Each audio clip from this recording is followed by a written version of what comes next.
Epektibo ngayong araw ang big-time oil price rollback ng mga kumpanya ng langis. Dahil sa patuloy na pagbaba ng presyo ng petrolyo, tiniyak ng LTFRB na hindi na magtataas ang pamasahe sa jeep hanggang matapos ang taon. May news na si Julio Segovia.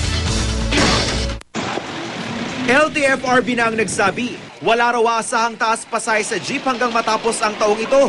Ang presyo ng petrolyong numero 1 basehan daw kasi sa pagtaas ng pasahe, patuloy na bumababa. Hindi ko nakikita yung possibility na within the year magkakaroon kami ng decision kung igagaranto hindi. So safe to say na within the year walang hike na aasahan for jeepney fare?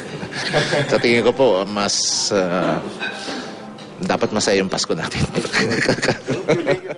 Big-time rollback ang ipinatupad ng mga oil company ilang araw bago mag-undas. Epektibo ngayong araw, 2 piso at 15 sentimong bawas sa litro ng unleaded, 1.35 rollback sa diesel at kerosene, at piso at 70 sentimong bawas presyo sa regular gasoline. Ang ilang kumpanya gaya ng independent player na Unioil, mas malaki pa ang tinapya sa presyo ng petrolyo. Pagka babiyahe ng malayo, makaka-savings. Pero pag dito lang din, wala din. Mas maganda, boba eh. Makakatipid tayo ng konti. Base sa GMA News Research, tuwing mag-uundas mula noong 2009, kung kailan humagupit pa ang bagyong Ondoy at Pepeng, laging may oil price hike. Kaya ngayong taon pa lang daw magkakaroon ng malakiang bawas presyo sa petrolyo. Sa kasalukuyan, higit 50 pa rin ang litro ng gasolina habang nasa 42 peso level na ang diesel. Pero hindi pa rin kontento ang mga tsuper. Sana kung magagawan pa nila ng paraan na ibaba, may balik sa tama lang talaga.